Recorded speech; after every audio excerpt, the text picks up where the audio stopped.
لیکن دین اللہ کے دوسرے گوشے پر بھی بذیم خود عمل پیرا ہونے کا مدعی ہوتا ہے، یہ ہم مسلمان ہیں۔ تیسرا رویہ یہ ہے کہ قوم تسخیر فطرت کر کے سامان زیست حاصل کرے اور پھر اس کو اخلاقی قوانین کے مطابق افراد معاشرہ کی نشو و نما کے لیے تقسیم کرے۔ یہ مومنین کی جماعت ہے جو دین اللہ کے دونوں گوشوں کی نگہداشت کرتی ہے۔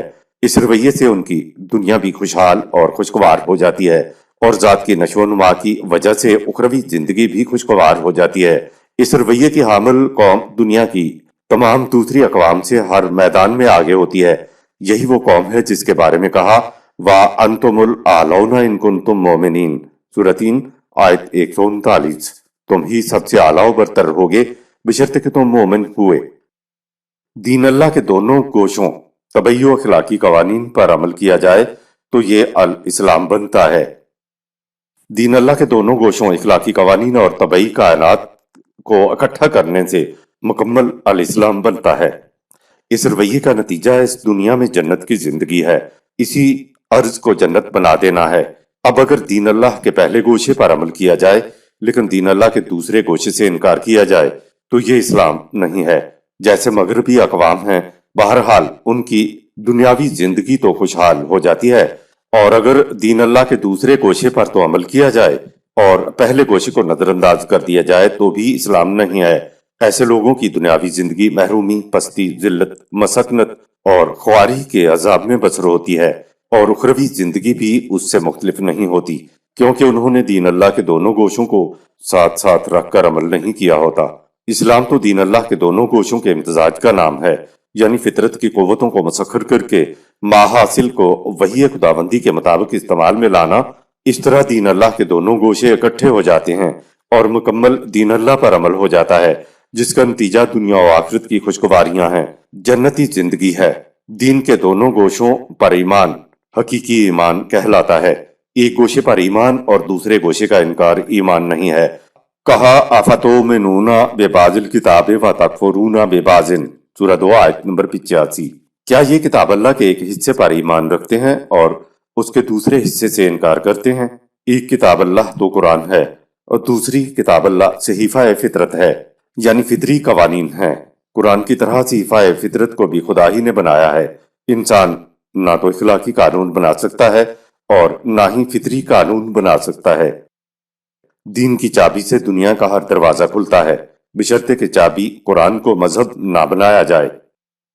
اخلاقی قوانین کو انسان اپنے تجربے، مشاہدے اور مطالعے سے دریافت نہیں کر سکتا، اس لیے یہ بذریعہ وحی انبیاء کی وساطت سے انسانوں کو ملتے تھے، جو اب تا قیامت قرآن میں محفوظ ہیں۔ فما جزاء من یفعل ذلک منکم سورہ 2 آیت 85۔ جو معاشرہ بھی دین اللہ کے ایک گوشے پر عمل کرے گا اور دوسرے کو ترک کرے گا تو اللہ خزی فی الحیات الدنیا سورہ 2 آیت 85، اس کا نتیجہ دنیاوی زندگی میں ذلت اور رسوائی کے سوا اور کچھ نہیں ہے۔ یہ کتاب فطرت یعنی دین کے پہلے گوشے کو فراموش کرنے والے ہیں۔ کتاب اللہ یعنی قرآن کو فراموش کرنے والوں سے کہا وَيَوْمَ الْقِيَامَةِ يَرُدُّونَ إِلَىٰ أَشَدِّ الْعَذَابِ سورہ 2 آیت 85۔ انسانی زندگی کے نتائج کے ظہور کے وقت ان کے لیے شدید ترین عذاب ہوگا۔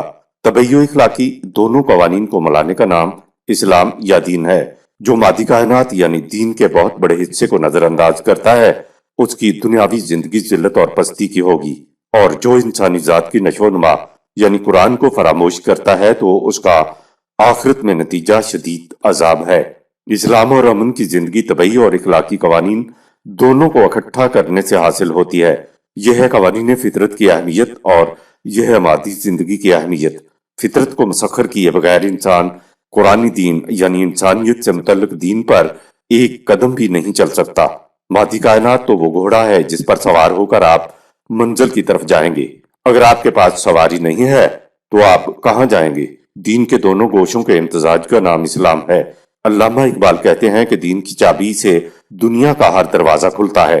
قرآن چابی تو ہے، لیکن اگر تصوف کی طرح دنیا سے نفرت ہے تو نفرت کی وجہ سے دروازہ کھولنے کے لیے چابی کوئی کیوں لگائے گا؟ پھر چابی بھی تو مذہب بن گئی ہے اور اس کی پرستش ہونے لگی ہے۔ آیت نمبر 24۔ وَيْلٌ يَوْمَئِذٍ لِّلْمُكَذِّبِينَ۔ دنیا و آخرت میں یوم الفصل کے دن قانون خداوندی کی تکذیب کرنے والوں کے لیے تباہی ہے۔ آیات 25-26۔ أَلَمْ نَجْعَلِ الْأَرْضَ كِفَاتًا أَحْيَاءً وَأَمْوَاتًا، کیا ہم نے زمین کو ایسا نہیں بنایا کہ جاندار اور بے جان اشیاء کو سمیٹے ہوئے ہے، یعنی تیز گردش کے باوجود کشش ثقل کی وجہ سے کوئی چیز زمین سے الگ نہیں ہوتی۔ کفاتن کا مفہوم، پرندے کی وہ تیز اڑان جس میں وہ اپنے پروں کو سمیٹ لیتا ہے اور اڑتا محسوس نہیں ہوتا، اس کے لیے کفاتن لفظ آتا ہے۔ تیزی کے ساتھ حرکت گردش کرنے والی شے کی کوئی محسوس نشانی ہوتی ہے کہ وہ چیز حرکت کر رہی ہے یا اڑ رہی ہے۔ مثلا پرندہ پروں کو پڑپڑا کر اڑ رہا ہو تو اس کے اڑنے میں پروں کی حرکت محسوس نشانی ہوتی ہے، لیکن کبھی کبھی پرندہ پروں کو سمیٹ کر فضا میں تیر رہا ہوتا ہے۔ اگر شے حرکت کر رہی ہو لیکن اس کی حرکت کی محسوس نشانی نہ ہو تو اس کے لیے لفظ کفاتن آتا ہے۔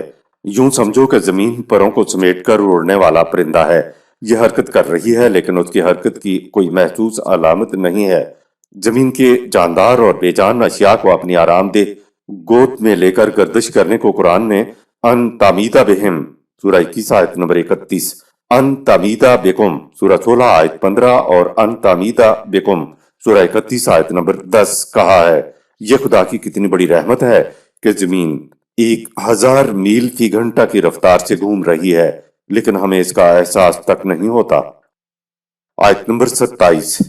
وَجَعَلْنَا فِيهَا رَوَاسِيَ شَامِخَاتٍ وَأَسْقَيْنَاكُم مَّاءً فُرَاتًا، اور ہم نے زمین میں محکم پہاڑ کھڑے کیے اور ان پہاڑوں کو تمہیں شیریں اور خوشگوار پانی پلانے کا ذریعہ بنایا۔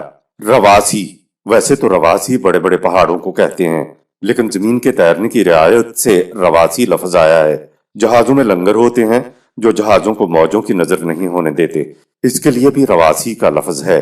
اس کے علاوہ مجرہا و مرساہا سورہ 11 آیت نمبر 41 بھی لنگر انداز ہونے کو کہتے ہیں۔ زمین کے تیرنے میں پہاڑوں کا کیا کردار ہے، اس پر تحقیق ہو رہی ہے۔ ایک دن انسان اس کے متعلق جان لے گا۔ سمندر کا پانی سورج کی تپش سے کشید ہو کر بادل بنتا ہے، پہاڑ بارش کا سبب بنتے ہیں۔ بلند پہاڑوں پر جو بارش ہوتی ہے وہ برف بن کر جم جاتی ہے اور پھر برف کے پگھلنے سے سارے سال ہمارے دریاؤں میں شیریں پانی بہتا رہتا ہے۔ آیت نمبر 28۔ وَيْلٌ يَوْمَئِذٍ لِّلْمُكَذِّبِينَ، دنیا و آخرت میں یوم الفصل کے دن قانون خداوندی کی تکذیب کرنے والوں کے لیے تباہی ہے۔ تباہی صرف اس پر نہیں ہے کہ فلاں قوم نے دین کے دوسرے گوشے یعنی اخلاقی قوانین کو جھٹلا دیا تھا، بلکہ جس قوم نے بھی دین کے پہلے حصے یعنی کائنات سے متعلق دین اللہ کو جھٹلایا ان کے لیے بھی تباہی ہے۔ آیت نمبر 29۔ انطلقوا إلى ما كنتم به تكذبون، ظہور نتائج کے وقت کہا جائے گا کہ تم اس تباہی کی طرف لپک بھاگ اور دوڑ کے چلو جسے تم جھٹلایا کرتے تھے۔ ان تالکو تلک میں بڑا عجیب فلسفہ آتا ہے اور وہ یہ ہے کہ مصیبت انسان کی طرف نہیں آتی بلکہ انسان خود اس کی طرف جاتا ہے۔ تلک میں یہ ہوتا ہے کہ آزادی سے کسی چیز کی طرف بھاگتے ہوئے جانا۔ یہ لفظ بتا رہا ہے کہ تباہی لوگوں کی طرف نہیں آتی، لوگ ہلاکت کی طرف بھاگے ہوئے چلے جاتے ہیں۔ آیت نمبر 30۔ انطلقوا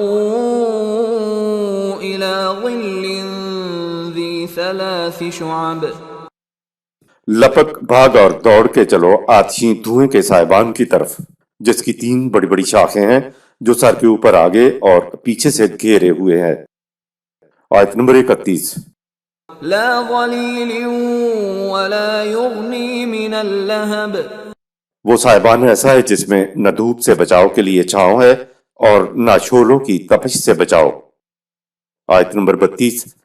انها ترمي بشرر كالقصر، وہ بھڑکتی آگ بڑے بڑے گٹھوں جیسے شعلے پھینکتی ہے۔ قصر لکڑی کے بڑے بڑے گٹھے، بہت سی لکڑیوں کو باندھ کر ایک بڑا سا گٹھا بنایا جاتا ہے۔ اس کے علاوہ اس لفظ کے معنی بڑے بڑے مکان بھی ہوتے ہیں یعنی ایسے بلند مکان جیسے زرد رنگ کے بلند اونٹ ہوں۔ عذاب کی شدت کو بتانے کے لیے بلند شعلوں کی مثال دی گئی ہے۔ آخرت کی زندگی میں یہ عذاب کی شکلیں کس طرح کی ہوں گی ہم اپنے دنیاوی شعور کی سطح پر نہیں سمجھ سکتے۔ قرآن نے اسی لیے اخروی زندگی سے متعلق ساری باتیں تمثیلی انداز میں بیان کی ہیں، لیکن جو اقوام اسی دنیا میں مکمل دین یا دین کے حصے کو فراموش کر دیتی ہیں ان پر تو اسی دنیا میں عذاب یا تباہی آتی ہے۔ آیت نمبر 33۔ كأنه جمالة صفر وہ شعلے بڑے بڑے زرد اونٹوں کی مانند بلند دکھائی دیتے ہیں۔ آیت نمبر 34۔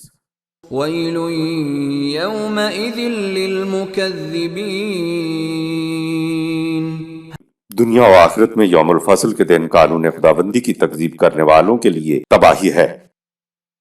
آیت نمبر 35۔ هذا يوم لا ينطقون تباہی کے دن مجرم سے اقرار جرم کرانے کی ضرورت نہ ہوگی کیونکہ جرائم کے نتائج سامنے موجود ہوں گے۔ آیت نمبر 36۔ ولا يؤذن لهم فيعتذرون اور نہ ہی مجرمین کو اس بات کی اجازت ہوگی کہ کوئی عذر معذرت پیش کر سکیں، کیونکہ خدا کا خودکار نظام عدل و انصاف پر مبنی ہے۔ آیت نمبر 37۔ ويل يومئذ للمكذبين دنیا و آخرت میں یوم الفصل کے دن قانون خداوندی کی تکذیب کرنے والوں کے لیے تباہی ہے۔ آیت نمبر 38۔ هذا يوم الفصل جمعناكم والأولين ان سے کہا جائے گا کہ یہ ہے وہ فیصلے کا دن جس میں ہم نے تم اگلوں پچھلوں کو جمع کیا ہے۔ یوم الفصل اسی دنیا میں ہوگا تو لوگ مجرمین کے ہاتھوں پہنچنے والے نقصان سے بچ سکیں گے۔ حق و باطل کی کشمکش کا مرحلہ اب فیصلہ کن منزل تک آ پہنچا ہے۔ کہا ھذا یوم الفصل، سورہ 77 آیت نمبر 38۔ یہ ہے فیصلہ کن مرحلہ۔ فیصلہ کن مرحلہ بڑی چیز ہوتا ہے۔ جنگ بدر کو قرآن نے یوم الفرقان کہا ہے۔ اس کے معنی ہے چھٹ کر الگ الگ ہو جانا ہے۔ فرقان اور فصل کے الفاظ قرآن نے اس مفہوم میں بھی استعمال کیے ہیں۔ انسانوں میں بھی امتیاز ہو جائے گا۔ سورہ یاسین میں ہے کہ وَامْتَازُ الْيَوْمَ أَيُّهَا الْمُجْرِمُونَ، سورہ 36 آیت نمبر 59۔ اے مجرموں، اسلامی نظام قائم ہو رہا ہے، لہٰذا اب تم الگ ہٹ جاؤ، شریف انسانوں سے الگ ہو جاؤ۔ ایک دوسرے مقام پہ ہے یعرف المجرمون بسیماہم، سورہ 55 آیت نمبر 41۔ ایسے معاشرے میں مجرم اپنی پیشانیوں سے پہچانا جاتا ہے، چہرے سے پہچانا جاتا ہے۔ اسلامی معاشرہ اتنا بڑا اطمینان بخش ہوگا جس میں انسانوں کو یوں پہچان لیا جائے گا۔ یہ جو قرآن نے اسی دنیا میں یوم الفرقان، یوم الفصل، سورہ 77 آیت نمبر 38 اور وَامْتَازُ الْيَوْمَ، سورہ 36 آیت 59 بتایا ہے، یہ انسانوں کے لیے بہت بڑی رحمت ہے، لیکن ہم تو اس کو اخروی دنیا ہی سے متعلق سمجھتے ہیں۔ اگر انسان اور انسان میں امتیاز ہو جائے تو انسان دوسرے انسانوں کے ہاتھوں پہنچنے والے نقصانات سے بچ جاتا ہے۔ بچا اس لیے نہیں جاتا کہ تمام انسان بظاہر ایک جیسے نظر آتے ہیں۔ بکری شیر سے دھوکہ نہیں کھاتی کیونکہ شیر اور بکری کی شکل میں فرق ہے۔ قرآن کریم میں سب سے بڑی کشمکش منافقین کی وجہ سے تھی۔ وہ معاشرے کے اندر ملے جلے رہتے تھے، وہ پہلے پہچانے نہیں جاتے تھے۔ نبی اکرم صلی اللہ علیہ وسلم سے کہہ دیا کہ منافقین کو ہم نام سے نہیں بتائیں گے، تمہیں ان کی علامات سے خود پہچاننا ہوگا۔